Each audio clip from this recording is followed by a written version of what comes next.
to episode 7 of the Target Score Brampton podcast. I know this is not a familiar voice off the top, and we'll get to that, but I'm your host, one of your co-hosts, D, and joining me is the king of the slap bomb, Joey Slattery. Welcome back, Joey. How you doing? I'm good, man. Oh, sorry. Let me get to your level here. There we go. Now that we're eye to eye. I hate it. Your hand was just sitting on that eject button, eh? You're just ready to do that.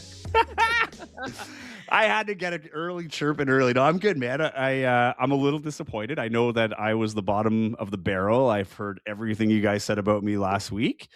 And, unfortunately, you couldn't do any better, but I'm glad to be here, D. First time I think we're seeing each other. I don't think we've ever hosted anything together, so this is fun. And on top of that, we haven't had any conversation like this since our date in Edmonton a few years ago. Don't know if you remember that.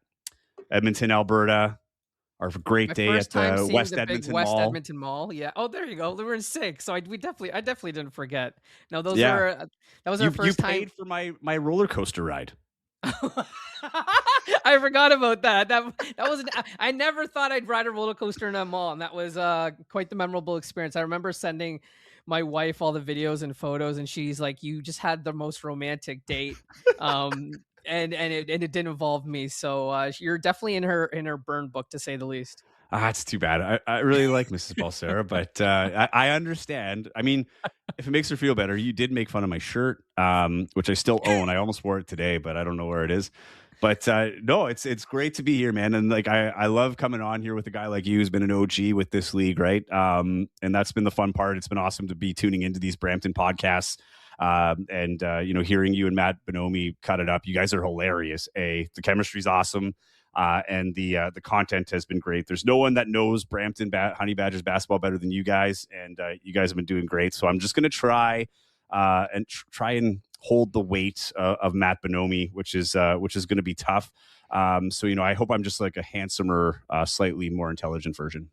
Yeah, I was gonna say I went through my Rolodex and everybody said no to me, so I had to settle for you today. But that Matt and I are really grateful for the platform that you have set up for us to do this. So we appreciate all your wizardry behind the scenes to make sure that we look and sound proper on these. And I'm excited to finally do this to you. I feel like it's been far too long, for us to collaborate, and hopefully we'll do the podcast justice. And in case anyone's wondering, Matt Bonomi is doing his best Carmen Sandiego over the last week.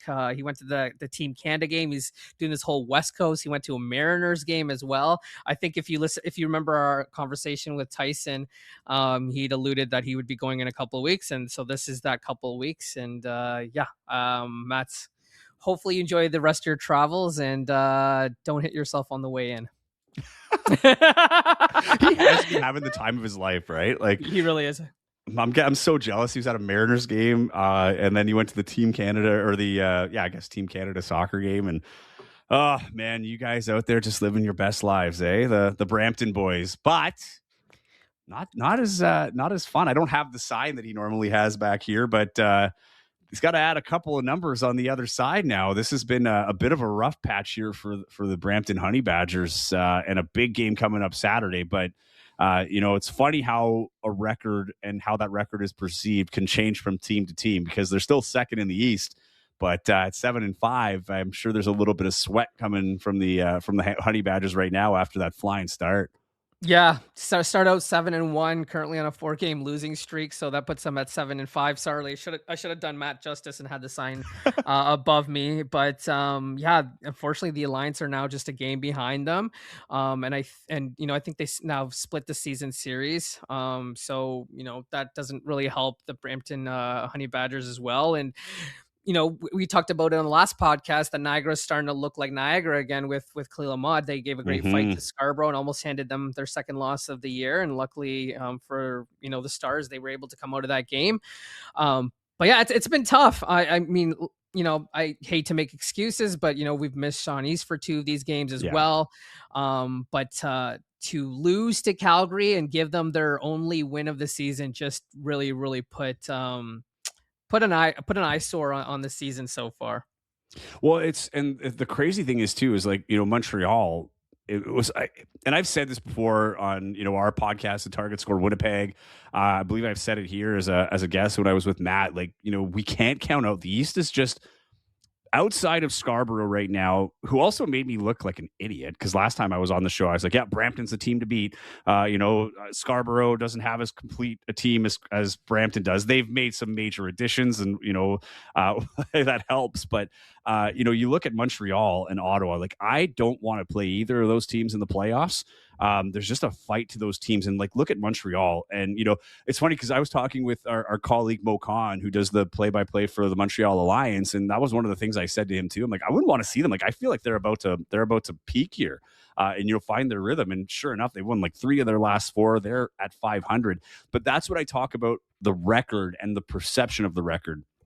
Brampton at 7-5 is still in great shape, right? They're 3.5 games back from Scarborough. And, I don't think now the conversation is they're not eyeing Scarborough. Now you're trying to stave off the Montreal Alliance and keep them at bay because now they're 1 game behind you. But, this is a Montreal team who has kind of flown under the radar, have kind of collected their wins quietly, and now they find themselves in prime playoff position, and they're trying to get in that conversation for a conference title as well.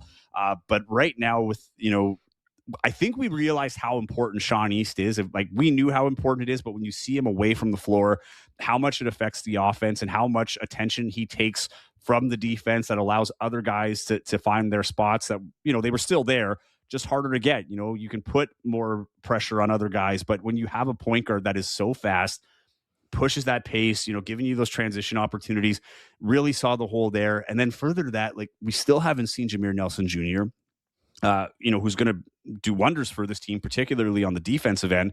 But who knows when he gets here? Like randomly, I'm floating around on YouTube and I come across Puerto Rican pro basketball, and he's out there having a heck of a season with his team. Like he's averaging in the last few games like 20 plus points a game. Like he's one of the best players in the league, and they're a spring summer league as well, right? So this goes right till the end of July. So it'll be interesting to see how that all pans out.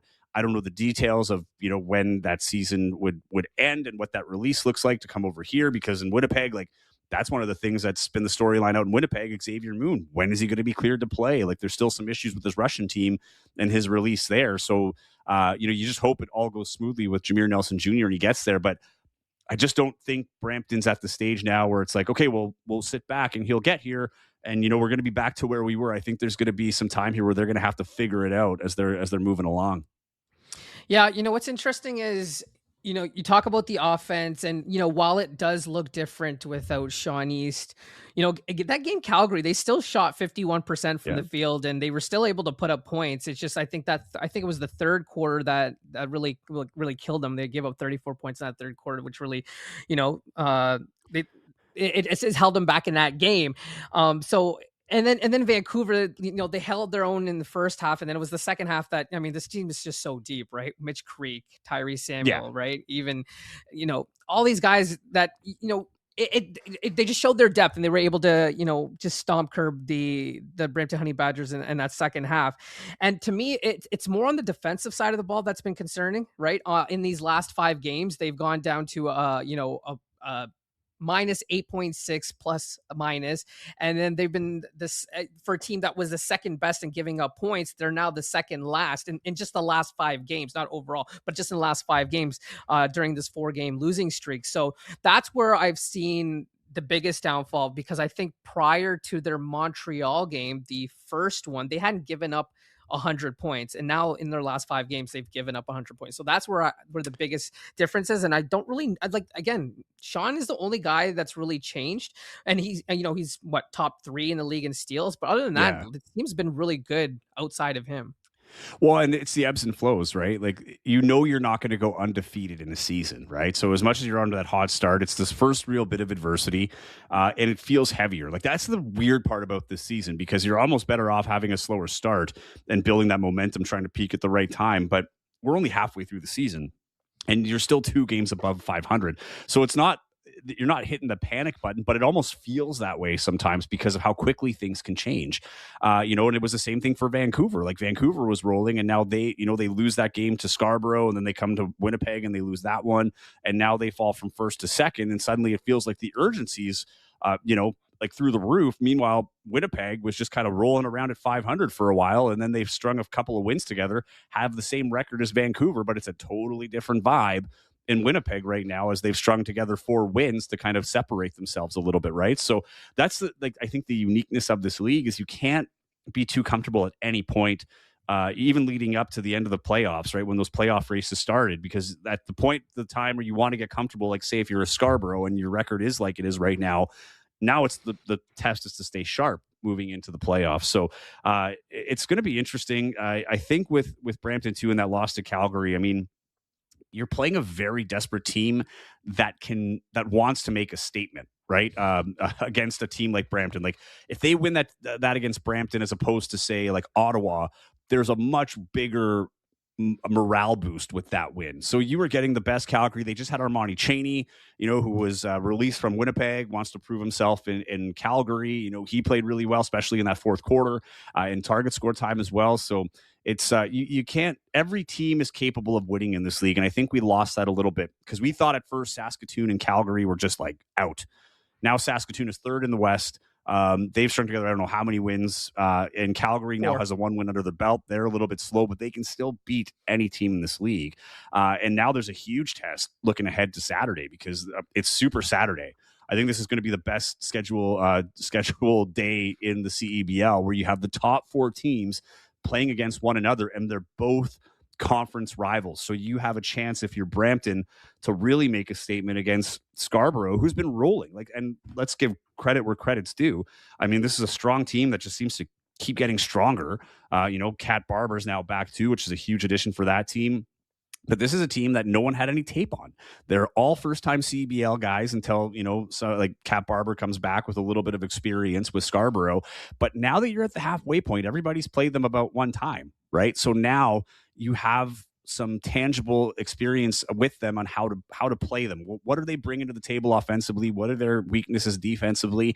So I think Brampton comes in better prepared than they did the last time they played Scarborough. But it's going to be, I'm really excited for this Saturday because, between the Vancouver Bandits taking on Winnipeg after what happened the last time they played in Winnipeg, I mean, that has its own storyline that we'll get into in our podcast.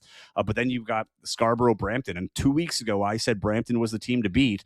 And now I think it's undoubtedly the Scarborough Shooting Stars. And, Miles Powell and what he's doing out there is just absolutely phenomenal. He gets a lot of the attention, but Frank Mitchell's another guy who's really been a huge addition to that team and a great player to watch in the CBL, an intense guy.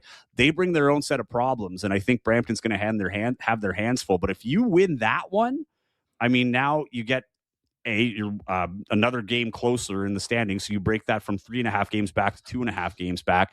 But I think they're due for a big win. They're in need of a big win. I think the intensity in this one's going to be ramped up a little bit because of that urgency of the last few games. Yeah, well, and I think, Matt brought it up too, this Brampton team's kind of had a target on their back since, having start they did, all the buzz surrounding the Mark Cuban news. I think some of these teams, like you said with Calgary, you're going to see the best version of all these teams because now, you're on the, upper echelon of the rankings and the teams that are in this league, right? And I mean, you haven't even mentioned Khalil Miller, and we're probably going to see the debut of Jay Scrubb, who's a 2020 NBA second round draft pick as well. Like this team somehow, the rich get richer somehow, right? In this league. And there's more signings coming. That's not it.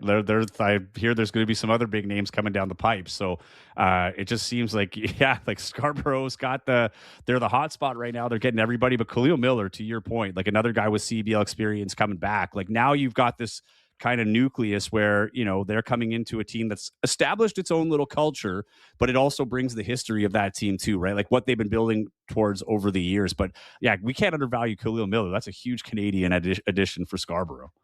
Absolutely. Well, looking at schedule ahead, we've talked about Super Saturday. The Brampton Honey Badgers playing the Scarborough Shooting Stars, who've only got one loss in their record, with the additions. And obviously Brampton's going to come very hungry. They've had a lot of time to think about the last couple of games. So that should be entertaining. I don't feel like I wouldn't do it a little justice if we didn't talk about the Western Conference side of things. Your team 4-game winning streak currently, Vancouver looking the way it did. What are you expecting in the game, and how excited are you for that matchup? Oh, fireworks, man. Like honestly, like if I were to look at it, the villains of the CEBL right now are the Scarborough Shooting Stars and the Vancouver Bandits. It just kind of feels like the aura around these teams are, them against everybody else. Winnipeg was that team. I think a little overlooked at the start of the season because of that 500 record. But you take that layer off and look at those losses; they were all within one possession. I think their biggest loss of the year was 6 points, right? And they're allowing, I think, the lowest or second lowest amount of points per game. Now they're up, I think, second highest points per game for themselves, right? Hovering at around 100. But this is, Vancouver came out of the gate flying, and then they had Mitch Creek. I don't think he'll be in the lineup for this game. I think he'll be back off to Australia to join the national team. Correct. But I mean, from the suspension of Kyle Julius and still awaiting to see what comes of that, and the whole melee that happened, like frustrations were high. I don't think Winnipeg is 33 points better than Vancouver. I think the wheels fell apart for Vancouver a little bit. Emotions got the best of him. Even Jalen House, he had 42 points and set the franchise record for points in a game. But you could tell even that guy was bothered, right? And he missed last game too. So I think Vancouver has redemption on their mind. I think not only Vancouver, like the team, but the fans. And if you've ever been to a game in Vancouver, it's also a pretty hostile environment. I think they have one of the better fan bases in this league, and it goes a little underrated. But that game, Vancouver hosting Winnipeg after the game that they had, and trying to even up that season series because it's going to be a very important game come playoff positioning. I think both these teams are playoff bound. But it might come down to these games. They play 4 times this year. They've already played once. This will be the second time. I mean, this is going to be popcorn for the rest of the year. But, Winnipeg has been very good at keeping their emotions in check. Teddy Allen has been phenomenal this year. And, the thing with Teddy Allen is, I say this all the time. If he wasn't known for his scoring, we'd be calling him a defensive specialist. I mean, the way he's been leading the league in steals and how he's been disrupting defenses, his work on the boards. This is a guy that kind of unfairly gets a reputation of only being a scorer. He's far more complete than that. But the thing that's really, impressed me is he's understood that what this opportunity is coming back to Winnipeg, having a chance to play for the team that had to release him for behavioral issues in the past. Right. He has been phenomenal on the floor. He hasn't been getting it in with refs or coaches. There's times where you can tell he doesn't want to come off or he's upset with something, but he's not acting out, and he's been a very supportive teammate, and I think that has really set the tone for the Sea Bears. Mike Rainbow has done a wonderful job, the head coach. He's really changed the culture. This went from a very offensive focused team last year under Mike Taylor to a very defense focused team, and it shows up in the stats. But he is a guy, gritty to pretty. He likes to get those steals and force those steals on the defensive side and run them into points in transition. And they've done a really, really good job in that regard. So things are going well for Winnipeg. As I said, they didn't have the flying start. They had those losses early, but they never really lost their cool. I remember asking the head coach, like, is there a level of, disappointment or frustration losing these close games? And he said, no, you'll drive yourself nuts because you can look at every single possession and try to figure out which one is the one you lost the game on, right? And I think the lesson is every possession is important. But now Winnipeg can't get too comfortable. And I think this is a big test and a good opportunity for Vancouver. They're now going into their house. Vancouver's lost some key games here to find themselves in second place. Now they're trying to keep Saskatoon away, who we thought were going to be, a wash, and that's another team where I was like, their record at the time doesn't reflect how good this team is. I think they're going to be better than that 0-3 or 0-4 start, whatever they had. And now they're at 6-5. They've got a winning record. They're starting to roll. Their last 4 too. Right. And then they're going to be in Winnipeg next week as well. So, after the game in Vancouver. So, Winnipeg can't take their foot off the gas by any stretch right now. And they can't get too comfortable with these sizable wins. They just beat Edmonton too by 20-some points. And I think the danger for Winnipeg right now is just keep even keeled, keep that competitive spirit up. But and regardless of what happens in this game, win or lose, keeping that focus. But Vancouver's coming in hungry, and I'm really excited to see the welcome for Winnipeg when I wish I could be at Langley Event Center for that one. Like I said, it's going to be tough because these are 2 really, really good games happening, and it's going to be an awesome doubleheader. It's just too bad that these aren't on national TV. I would have loved a CEBL doubleheader national TV, but I urge everyone, if you've, take the Saturday night, get on CBC Sports YouTube or CEBL Plus or whatever, watch these games. You will not be disappointed. man, watch it on your phone. Take it out. Go to a patio if it's nice weather. Have it around a fireplace, man. Let's start a bonfire. Get the TV out there. Crack a few cold ones and watch these games. It's going to be awesome. I'm super stoked. If you You couldn't just tell. turned you just turned this into an episode of CBL Weekly. What a plug. That was Oh, buddy, fantastic. put this on the shopping channel. So you avoided the one question on everyone's mind though. Do we see Xavier Moon make his debut on Saturday, or do they hold Uh, off and wait till Tuesday at home it's against the Mamba? Yeah, no. Honestly, they would have had him playing 2 games ago. This is not a Sea Bears thing. This is completely a clearance issue with FIBA, and him coming over from Russia to Canada. So they're still trying to figure it. The Winnipeg Sea Bears right now are just waiting for this. It's completely out of their control. As soon as the stamp of approval is there, you will see him in a jersey in the starting lineup. They cannot wait to get this guy out here. One of the keys, though, I think for Mike Rainbow, is he was saying the hardest part is like trying to pretend he doesn't exist, because right now they don't know when he's going to be back, and they don't want the team like kind of waiting on that, right? So they're really treating this like he won't ever play for them, just so they can keep that level of competitiveness up. But don't let that fool you. As soon as Xavier Moon is cleared to play, he's physically healthy. Everything else is in tune. He's looked great in practice. He's looked great in warmups. He's been supportive on the bench. He's a guy that's been very active on the group chats, and like keeping in line with the team. Even when he was playing in the playoffs in Russia, he's ready to go. I've talked to him. He's excited to be back in the CBL. It's been a long time since we've seen him. He's got a reputation that precedes him, and that does not seem to bother him one bit. And I'm curious to see just how good this Winnipeg team could be with him in the lineup. But I wouldn't say don't expect him on Saturday, but like don't expect him either. I think it's going to be it'll be a true game time decision based on his availability. Well, there is a reason we call them slap bombs, and I'm looking forward to our first slap bomb on Saturday morning when you tweet out or you announce to the masses that Moon is making his debut, and I expect it to come from you. Well, I'm looking forward to it. Hopefully, because it's better for the league. I'm not a. I think people here know I'm not a homer. But Xavier Moon in the league is better, whether it's Winnipeg or anywhere else. I'm just excited to watch him play. I'm a huge fan of this league, and I just love good basketball. And he epitomizes that at the CBL level for sure. Well, there's someone that's certainly looking forward to Saturday and Saturday's matchup, and it's our next guest. So let's get to our conversation with the newest kid on the block, Keon Ambrose-Hylton.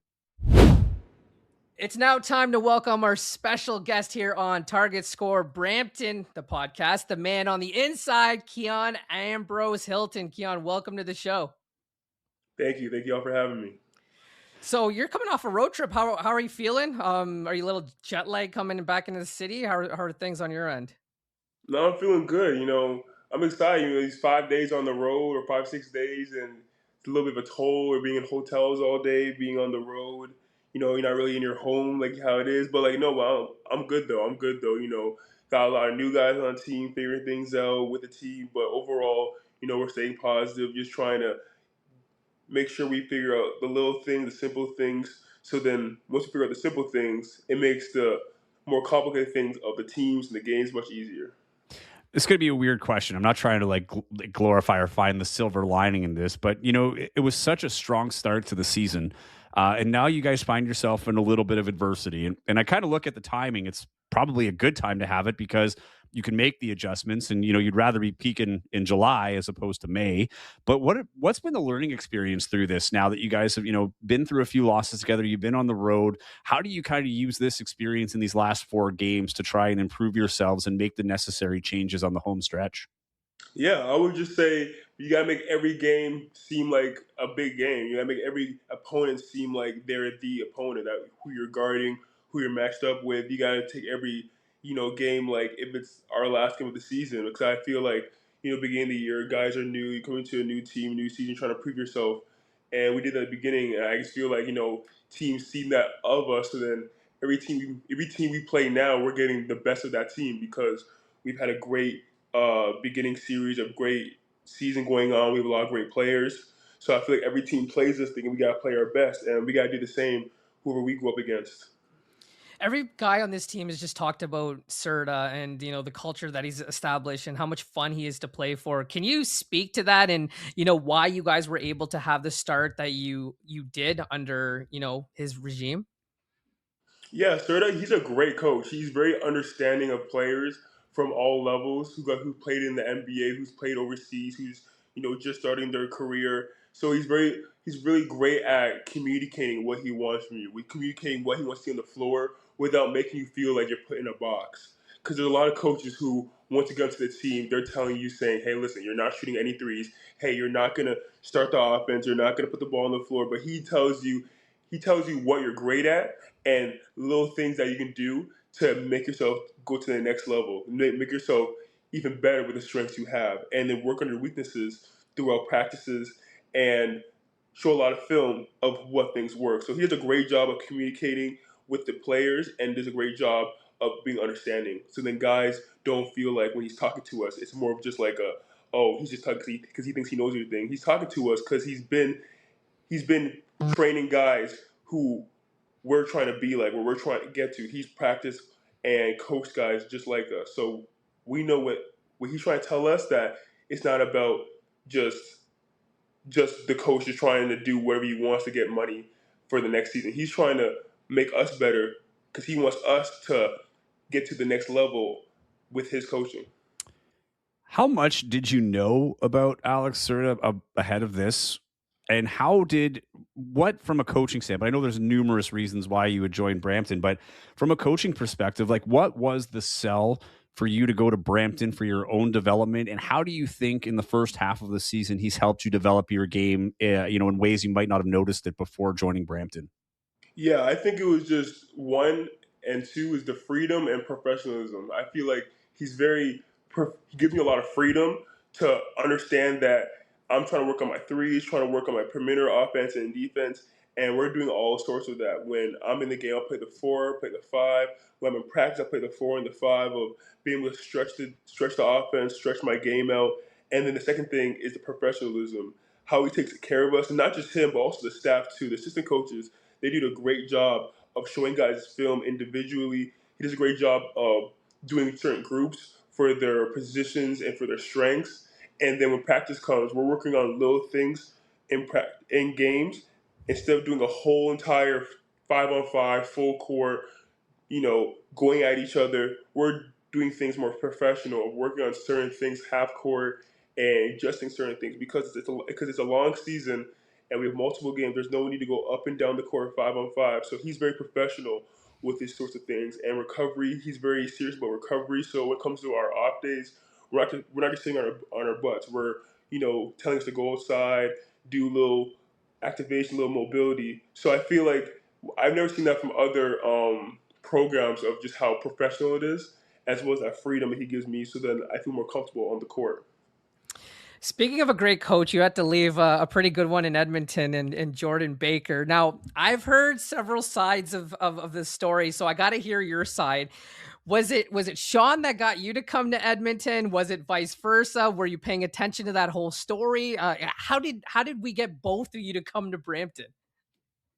Man, I'm telling you, it was. I mean, it was two things, honestly. Like even before I heard anything about Branch or anything, like I told my agent, like, hey, if it's possible, because me, since the second year of high school, I've been in America. Like, I've been playing in America. I've been playing in Tennessee, then Ohio, then straight from my 4 years of high school, I went straight to college, playing in Alabama and SMU, and then after that, I went to Edmonton. Then after that, I went to Belgium for 9 months. So like I haven't touched home base in a very long time. When I do, it's maybe in one sitting, maybe like 2 weeks, maybe a month.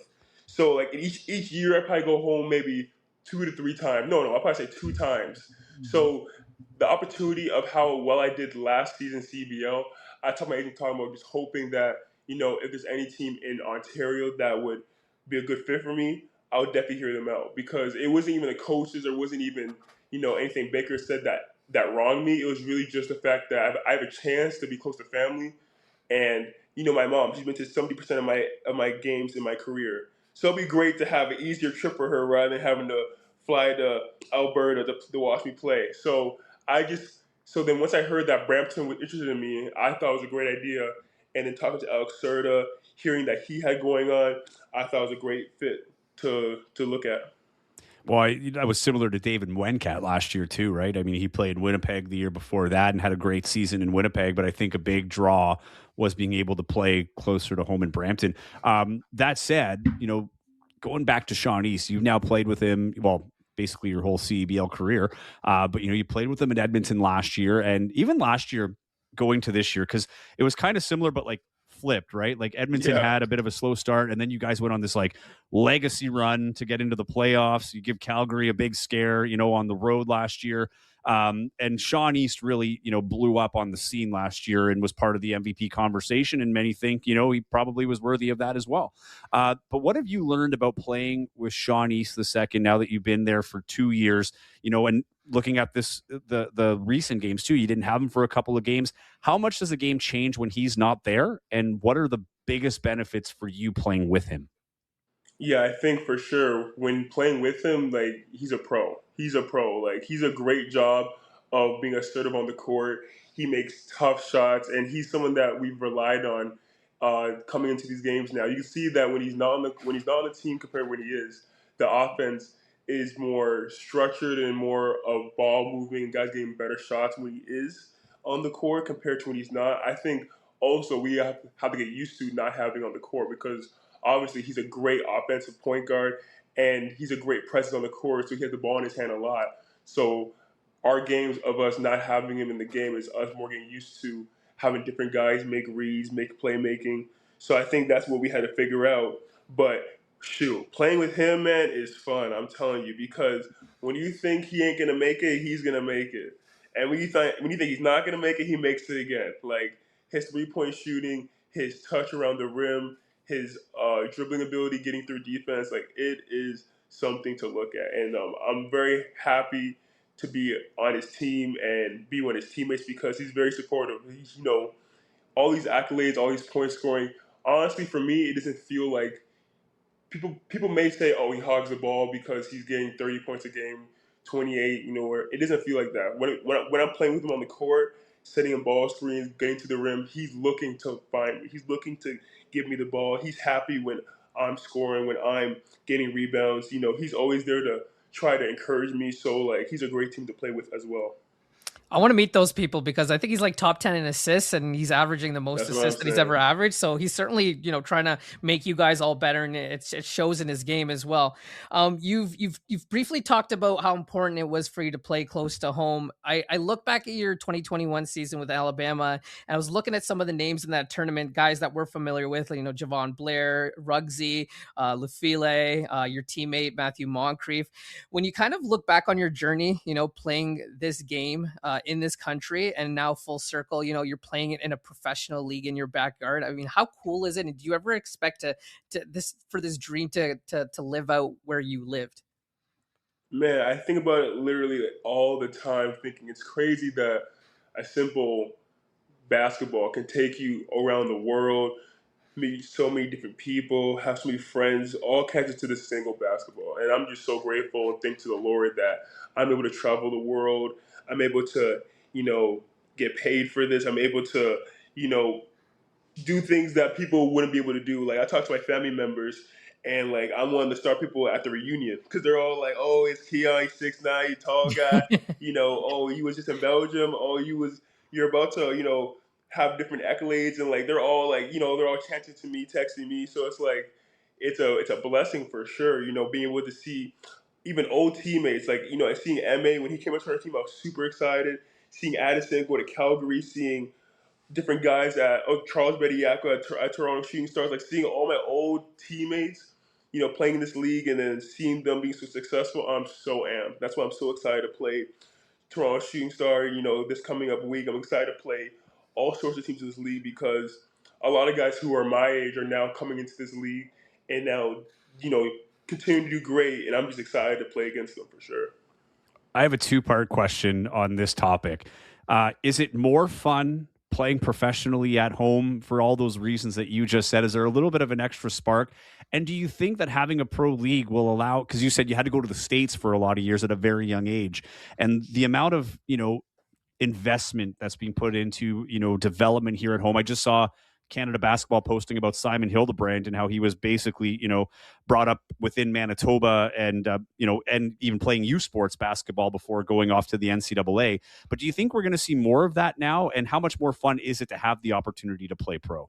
Oh man, for sure. I mean, I feel like CBL is fastly growing, in popularity. I mean, when I was in Belgium, a lot of the other imports who were from America, they were talking about coming to this league because they were hearing about how how great time it is because it's after all the big long seasons, right before all the Euro League, NBA. It's before that, and it's like they put you in a good position. They give you what you need. They give you the amount of freedom, and it's really good basketball. You're playing. You're not playing against just some random guys that you would see in other leagues. You're playing against NBA guys, big EuroLeague guys, big guys coming up. So like this league is very good, not just for Canadians but also for the world because this puts you on sites that I honestly don't feel like other leagues would put you in a short amount of time. Like CBL is only 4 months, and yet once it's over, you see so many guys signing great contracts compared to other leagues where you'd be there for a longer period of time and you wouldn't get the same kind of looks. And I think that just has to do with the fan base and the players. The fan base is here. I mean, when I was in Edmonton, when I landed in Edmonton, the first day, 3 people already noticed me talking about, "Hey, are you in Edmonton Stingers? Hey, great support. We're happy to see you." And then here at Brampton, same thing. You have people saying, "Hey, how tall are you?" 6'9". Hey, you play with the Honey Badgers? Yep. Oh, you see, like it's just that kind of thing where it's like the fan bases in each city and each province is getting more and more popular, and they're loving the basketball. Especially the fact that yes, there's more Canadians coming into this league because a lot of Canadians will go overseas or go into certain leagues that they get lost in because there's some kind of politics when it comes to those Euro leagues and those other kind of leagues with their own people, just like how CBL is, where yeah, Canadians they feel that love, they feel that appreciation being in this league, and I'm happy that this league exists now. I will say, D, you and I have both been in Edmonton. In fact, before you came on the show, we were talking about our romantic day in Edmonton once upon a time when I happened to be there for work, and D was doing a national game in Edmonton last year. And I have to say, Winnipeg obviously is a great atmosphere. I feel very fortunate to be working here. But Edmonton, man, like to me, between, Winnipeg, Edmonton, and Vancouver, like those are some pretty intense atmospheres to play in. And Edmonton's fan base, like, and I mean, you played there, right? It's like one of the few arenas in the CBL where like the branding is the team. Like you walk in there, like one of the most intimidating things about Edmonton is when you walk into that gym and you see the 2 championship banners that hang there year round, right? And then the fan base, like people are wearing the Stinger stuff, t-shirts, hats, and all this stuff. Like I imagine it's pretty fun because I know from a fan standpoint and a work standpoint, there's not many better venues than Edmonton in sports in general in Canada. Yeah, no, yeah, for real. No, it's definitely fun. I mean, yeah, living in downtown Edmonton, you can feel the fans when you're walking by and saying, "Hey, go Edmonton, go Stingers." Like, yeah, like I feel like those provinces definitely have more support just because obviously here you have the Toronto Raptors, the NBA team, so it's kind of tougher for Brampton. But I would say for sure, like yeah, those Calgary, Winnipeg, they all do a great job. Even Edmonton, they do a great job of marketing and be exciting for the games because obviously there's not a whole lot more there in terms of basketball.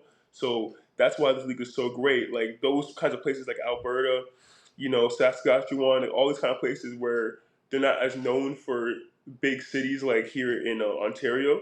So having those kind of leagues makes it even better because then fans will be like, hey, you know what? The finals is in Alberta. Let's go there. Hey, you know what? This city's also great too. And then it makes you want to come there for more. So this CBL is doing a great job, not just for players, but also for tourists and fans as well.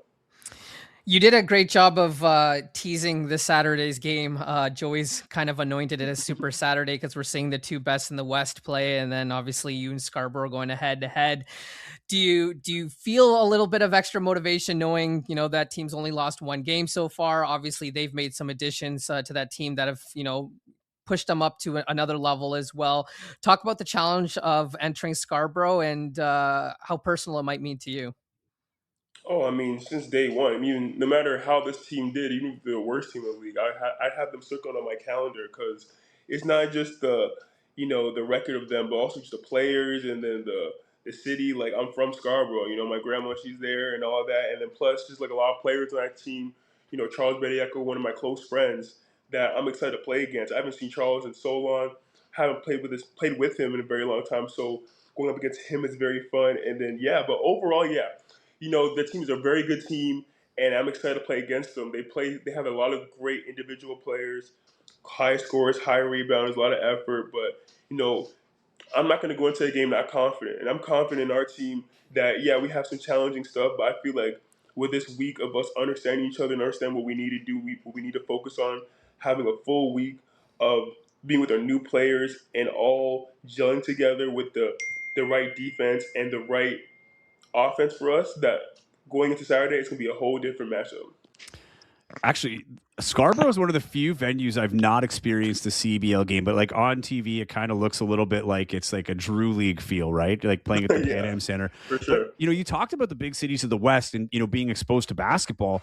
But on the flip side, in Ontario, like the cities around Toronto, or like, the neighborhoods like Scarborough or the borough, I should say, have their own representation. So as much as you've got the Toronto Raptors out there, this kind of gets like a layer deeper. Like Toronto's basketball culture cannot be understated with the amount of players that are playing professionally outside of the NBA. I think sometimes we lose that spotlight because there are so many Canadians in the NBA now, but there's a lot of talent. And you talk to those NBA guys, like they talk about dudes like you, right? And coming up playing against these high level athletes that are playing at the highest levels elsewhere in the world. But what does it mean for you to go and play in these where, you can go home to Scarborough, but playing for Brampton and having that kind of like, who's the king of Ontario in that sense when you have the passion of a city like Brampton and Scarborough going head to head? Is it special for you as someone who grew up in the Toronto system, being able to do this and kind of represent your neighborhood or beat your neighborhood in this case? Oh, yeah, for sure. It's always great. That's what I'm saying. I have it circled. Even if Scarborough was the worst team, they haven't won a game yet, I would still have them circled on my calendar because playing against them, coming back hometown, even last year when we played Scarborough Shooting Stars, I probably had 50 guests coming to the game because that's my hometown, and I'm super excited to play against them. We played against them last year. We had a great game when I was in Edmonton when we played there the one time. I had a great game, and we had a great matchup, and it was a fun game as well. So the same thing's going to happen Saturday where it's going to be one of those games this season that people are going to look at and be like, yo, that game right there had everything needed for a 5-star. So I'm excited to play against Scarborough. I'm excited to play against these players because I know it's going to be one of those games that, I'm going to text Charles after the game for sure, talk about how this went for sure. But yeah, overall, yeah, Toronto has amazing players, amazing talent. And I think that just comes with the fact that we were just tired in high school. Because I remember in high school, you had to go to America to have that competition. You had to go to America to have that hunger for better opportunity. And I feel like for sure now guys see that Canadians have that hunger. You see it in the Olympics. You see the lineups we have. So I feel like it's to be a different system. And shoot, this coming up season, NBA, Olympics, the next coming up Olympics is going to be a different sight for sure. I wish I had my Tony Kornheiser Canadian flag right now. I just want to be waving my little patriotic flag. Yes, sir. That's awesome. Joey, I think we found our social clip for this week's episode. Put it on a poster, As Matt right? Nomi would say. The Saturday's going to be fireworks. Well, speaking of fireworks, I think it's time for our Target Time segment here on Target Score Brampton podcast. Joey, are you ready? Always. Keon, are you ready? Let's do it. All right, let's get to it. All right, so this is our slowest, most relaxed form of rapid fire you will ever see. It's so weird because I'm used to Matt saying that, so it's weird kind of hearing me say it. You got to do some work this week, huh? I actually have to As work Matt this would week. say, what's his thing? Not so fun when the rabbit has the gun, eh, D? Yeah, exactly. Awesome. Okay. I thought we lost Keon there for a second. I got scared of Target Time there. All right. Hey, man. I will lead things off. You've talked about Toronto. You've talked about how much you love Toronto. Now, besides its summers, because I feel like everybody says summers are their answers, but what do you think is the most underrated thing about Toronto? Oh, for sure. Oh, see, I was gonna say the summertime, but like definitely the fall. The fall. Don't ask me about the winter. I hate snow. Don't ask me about the winter. I hate snow. I'm the only anomaly. Everyone says, "Oh, but you're from Canada." Nope, I hate snow. I'm a big fall guy. Love the fall. Love the food here. Very underrated.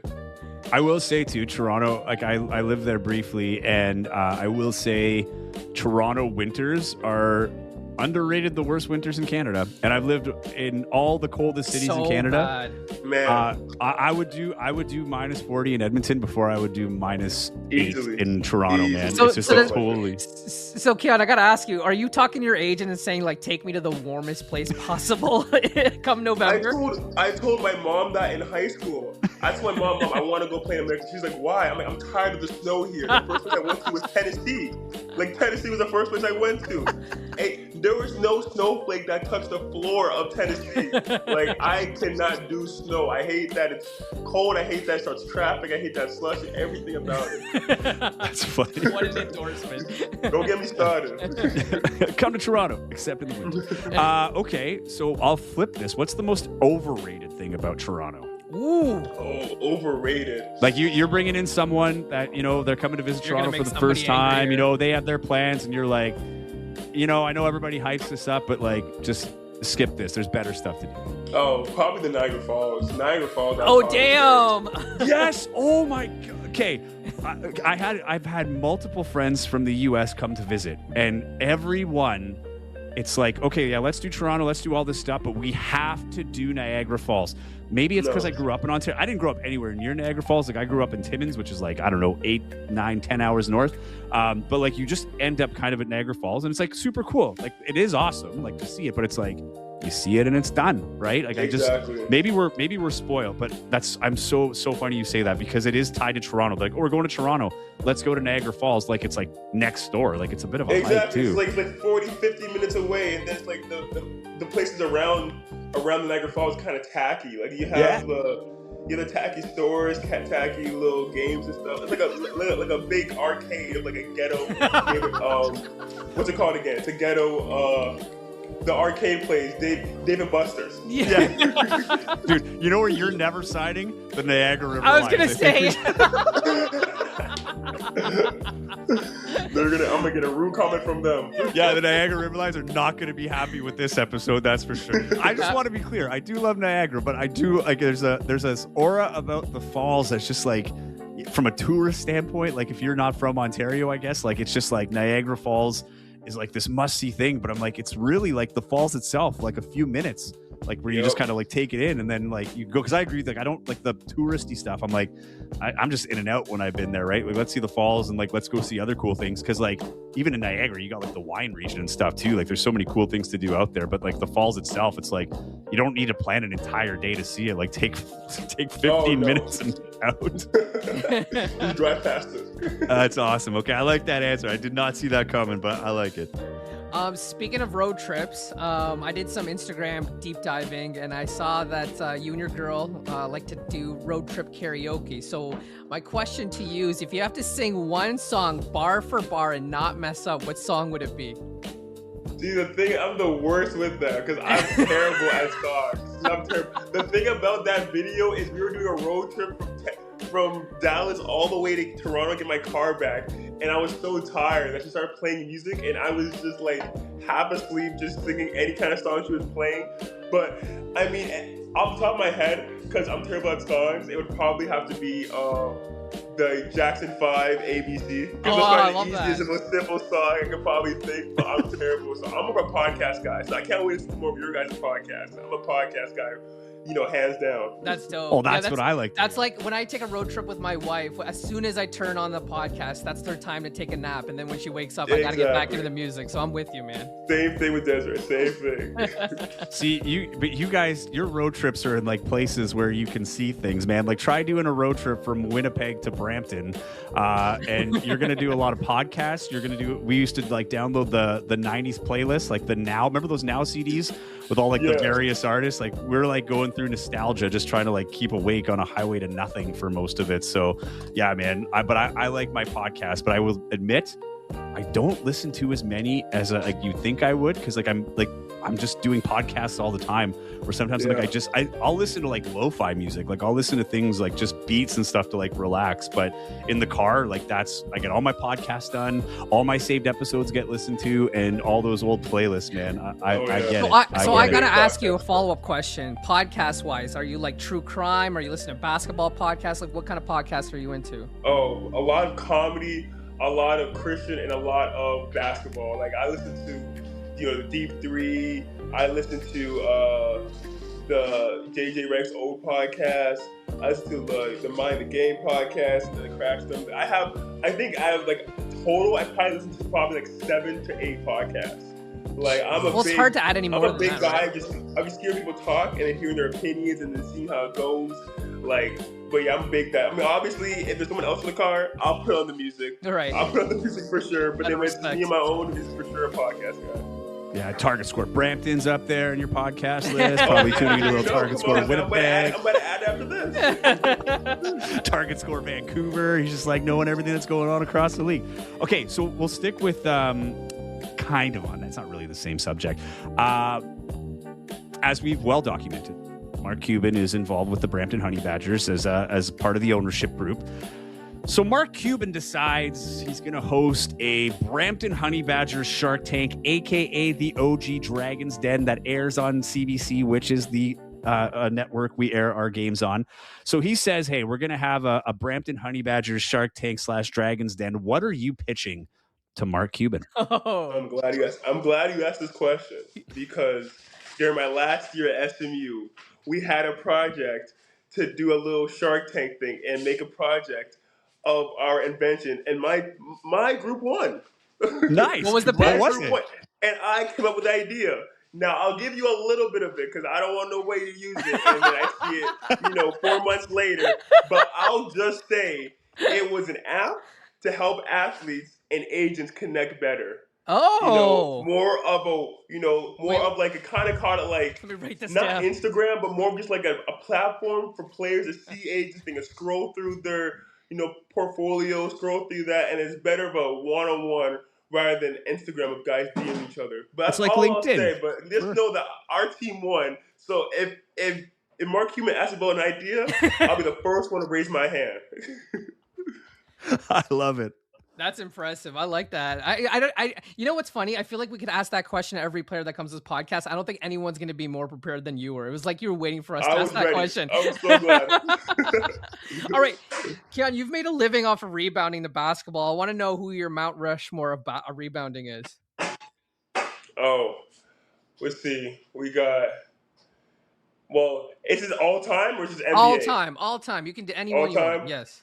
I'm going to say for sure Matthew Moncrief, because that man will get a 2020 one game for sure. Okay. Then I got to obviously bring back, honestly, I'm going to say Jokic, because that man Jokic, he'll get like 30 rebounds and then call it a day. Obviously, you got, I'll say DeAndre Jordan, Andre Drummond, and then finally, Russell Westbrook. He's the best rebounding guard of all time. So I'll say he's for sure. But yeah, I'll say those are my 5. Yeah, Jokic is so interesting to me because he's not he doesn't athletically, he doesn't get his rebounds. It's just he always is in the right spot, right? Like his position making rebounds. And guys don't know, that's a big thing because even with our team, we focus on, our coach really tells us to try to be in the right spots because just being in the right spot, you don't have to put as much effort. Like a lot of guys will try to, including me, I'll try to pin my guy under the rim to try to get the ball, but you don't have to get so close to the rim to just get the ball because usually, especially nowadays, a lot of more three-point shots are happening during the game. So a three-point shot's going to go farther rebound. So being in the right spot really does matter. You know what? I think, too, like, Jokic is going to be a dude that's going to be studied, like, when his career's said and done. Because I think there's, like, a new conversation out here, and it's happened in multiple sports, like, especially in Canada with hockey, right? All these kids were playing hockey all year, not any other sports, and now we're learning, like, maybe if you play another sport, it helps with your development and things like that. But I think with him, too, because, like, you look at him, doesn't look like your typical basketball player. His IQ is crazy, and he has interest outside of basketball. Like I love those clips where it looks like he doesn't care, or those like post game clips where he's like, I just want to go home. I don't want to go to a parade, and like just like the anti like basketball player greats as we know them almost. But I do think there's some value in there in terms of like, you know, from the conditioning and all the other things, but some of the areas he's like thrived in the game, and also how basketball isn't like his everything. It's kind of weird. It's been so like jarring, I guess would be the word to see from a fan standpoint of just like how he's approached the game.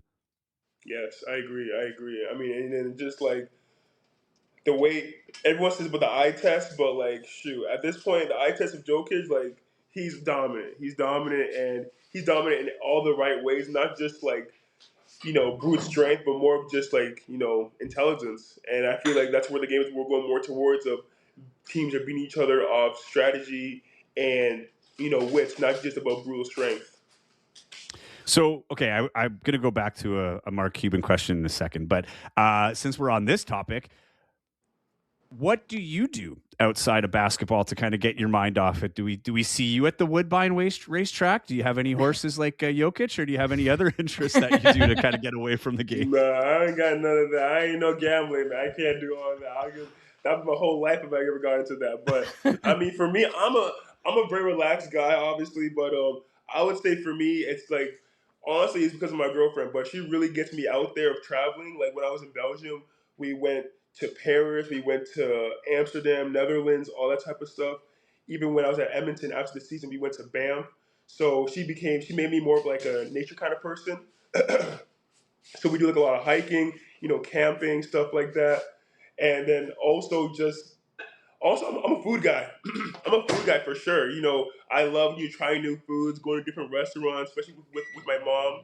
We try to you know, try different kinds of foods, different kind of cultures, and then yeah, I'm big on just trying new things in general. You know, any kind of activities, any kind of adventures, I'm all about that. Nice. I've got one more question, and you kind of stole my question. This one comes from Matt. You know, we both noticed that we noticed that you were a foodie through your socials. You obviously spent time, you know, in Texas, being an SMU grad as well. So, I need your barbecue insight. We talked to Serta because he's given us, you know, some barbecue spots. But there are any barbecue spots that you really, really love in the city, or even stuff in Texas that you still think about that keep you up at night? Oh my goodness, I wish I could remember. I don't remember in Toronto because I'm still trying to find some good barbecue spots. But oh man, I miss Dallas in terms of the barbecue foods. I forget there was one Jerry Blacks or Jerry something. Oh my goodness, I went there 3 times. One with my mom, one with my dad, and then one by myself because I had to go back just for them briskets. But oh man, it was Jerry something. I can't put my finger on it. But yeah, I think for sure Dallas, it doesn't come close in terms of their food. Like the fact that before they open, which is like I think it's like some places like 2 o'clock, there'll be a line at 12 because the Damn. food is just so great. It's just the cornbread, the briskets, you know, the chicken, all that, the ribs. But like anyone who has not been to Dallas, you have to see their barbecue. It is unreal. Is it Jerry Okay. Black's Barbecue? Does that sound right? I think it might be. I was thinking Jerry Black's, but I didn't want to be wrong. But I think it is Jerry Black's. Okay, yeah, that's the first one that came up Yeah. on the internet, so maybe that's what it is. There Okay. we go. Yeah. Nice. The old Google machine comes through again. Okay. Going back to the whole Dragon's Den Shark Tank thing. On your current team, your current teammates, out of them, who's most likely to become a billionaire entrepreneur after their basketball career? Oh, I know what he's gonna man. say. I have a feeling, just based on the last social video This is that his came segment, D. up, This is his segment. I got an inclination. Oh man. Oh man. I want to say Danilo. Oh, I want to say Danilo. I want to say Prince. We got a lot of smart guys. I ain't gonna lie. I'm gonna say about the big old Harvard dude. Come on, like That's what I it's thought you were Harvard gonna man say. himself. Like I mean, I want to think of someone else, but like it's gotta be the big old Harvard man. Like Dan, like D, he knows his stuff. And like when it comes to even when we had a question about who you survive on the island, like I'm going with D because he knows what to do. He's very smart, very calm, and he has great ideas. And of course, he went to Harvard. Like anyone who goes to Harvard, it's an automatic. Yeah, that last video, everyone picked Danilo because he was so smart. So naturally, you'd Yes. think he would be the one to become a billionaire. And he has his own book. Shout out Yeah, to show his shout out to book. the Right. new book he made. He's a whole new book. Like, he's making plans, so he's gonna get there. He's in the starting sheet. He's gonna get there. Do you what sector is it in? Like, is he going to be like? Will it be in books? Will it be tech? Like, where do you think he finds his money? I definitely think it'll be something about giving. Giving, like, the books is about giving to kids. It's definitely something to give, because he's a great guy, positive guy who wants to be positive to other people. So it's definitely in the things of giving. Tech, I don't know. That's your space. That's your space. Yes. I don't know. Yeah. You got to keep him as far away from tech as you can. Laptop, so I don't know, but it could be tech. Yeah, no, you got to keep him away from tech. Yeah, dude. don't tell him about your app, man, because space. he'll take it and he'll run with it. Yeah, that is your space, man. You got to talk him away from tech by all means necessary, I think. Oh yeah, you're right. I should not. Yeah, I should definitely not. I should probably make sure he does not see this. They didn't have an episode this week. I was gonna say, I don't know if you know, but he was the guest before you, so I think he will be tapped in. Oh so no! We'll have to make sure I'm gonna make sure that when I go on to Spotify, I'm gonna take his phone, go on to Spotify, just tap watch for this episode, so they can get the notification. I love it. Because he'll definitely do this. Well, listen, He'll do it way better Keon, than me. it was your first Target Time appearance here on the podcast, and you survived. So congratulations. Thanks for taking the time to speak with us. And I'm going to be there at the game on Saturday, and I'll be covering the sidelines as per usual. And I was already excited, but now you got me a little more excited. So I can't wait. And best of luck to you this weekend, my guy. Thank you. Thank you both of you guys for having me. Appreciate it. What a conversation. That was a lot of fun, eh, Joey? Oh man, it's so funny, right? You get these players in this kind of environment where they get to just kind of open up and have a little fun, man. Keon is one of the more fun dudes in this league, and it was fun to get to know things outside of basketball. I mean, we know what he's done basketball wise, and this is a guy like, on the rise in his career. He's early in his career. He's got a long way to go. It's great to hear the love for Canadian pro basketball and, everything that it's brought on. But, it's fun to get to know these guys and what they are away from the floor. And he did not disappoint. Yeah, and we've spoken about it ad nauseum at this point. Super Saturday, this Saturday, your Sea Bears versus, the Vancouver they're David guys versus Sea Bears. I don't want people to get confused that I own the team. That's true. And Brampton and Scarborough on the other side. Will we see a cross podcast with you and the Vancouver guys? Like that seems like it needs to happen, right? Yeah, it'll definitely be with Chris Wiggins. We have a bit of a crossover. We tried to do it last week, didn't work out. So we're gonna do it this week. And I'm looking forward because we play I hate saying Winnipeg plays Vancouver 2 more times after this one. So I'm hoping to. And Brampton's still coming here. So we have to have our crossover too in July. I think it's like July 5th or something. I can't remember the exact date, but yeah, we'll have a crossover too. But those are always fun when we get to go head to head. Yeah. So, tune in. You can check out our new podcasts and new episodes every Wednesday with new guests, and obviously a little tease of Joey and Wiggs later on in the week as well. And again, both of our teams will be playing on Saturday, so make sure you're tapped in for that as well. Joey, it's been such a joy. I'm glad. I hate that it's taken this long, but it's lived up to all the expectations I could have had for this conversation. So thanks for joining me, and good luck heading into the game on Saturday. Appreciate it, man. Enjoy the game on Saturday. Thanks for having me, and we'll do it again soon. Ciao.